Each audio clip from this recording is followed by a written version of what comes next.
In this tutorial, we will learn how to create a roll and unroll effect for any planar surface in Blender.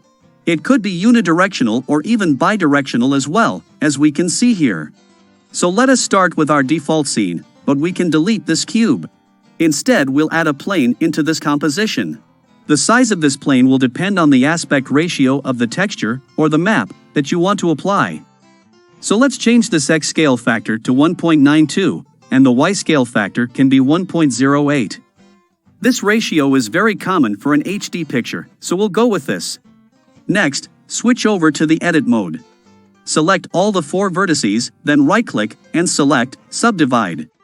We can change the number of subdivisions from here, the higher is the better. Now close this, and let's go back again to the Object mode. Next, we have to add here an empty, which will guide the simple Deform Modifier. So go to the Add menu, and add an empty from this list. You can add any empty, all are same. Let's make it a little smaller in size. We need to also rotate this empty, in order to use it in a simple Deform Modifier. So we'll change this X rotation angle to 90. And the empty should move from one end to the other end here, throughout the animation. So for frame number 1, we will change this X location to 1.92. This is the same as the X scale factor for the plane we are using. And we need to insert a keyframe for this value. Then for frame number, say 100, we have to move the empty to the other end of the plane. So we'll simply add a minus sign before this value, and it has to be keyframed as usual. The empty will now move across the length of the plane throughout the animation, and simultaneously, we need to bend the plane using simple Deform Modifier. So let's go to the first frame, and select the plane. Then in the Modifiers tab, we have to add a simple Deform Modifier. Switch over to the Bend option, and in the Origin field, select our empty. The bend should be around the Z-axis. Now, we have to animate this angle value, and also the restriction limits. So for frame number 1, let's change the rotation angle to 0, with a keyframe. Also, change this limit value to 1, and insert a keyframe. Then for frame number 100, we'll change this restriction value to 0, and let's keyframe it. We have to also increase this bend angle, for the actual roll. And by changing this max angle, we can customize this radius. For example, if we change it to say 1000, the roll will take a bigger size. Let's go with 1500 here, and keyframe this. Now we can run it and verify. So the plane rolls up nicely, from one end to the other. And for a better display, let's enable the Shade Smooth option from here. Then for the unrolling part, we have to first move the empty back to its start position.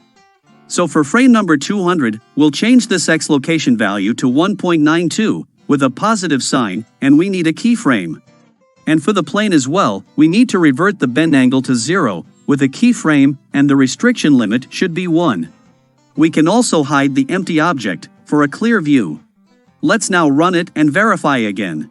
So the plane will roll up, exactly like before, but this time it will unroll as well, and go back to the flat shape.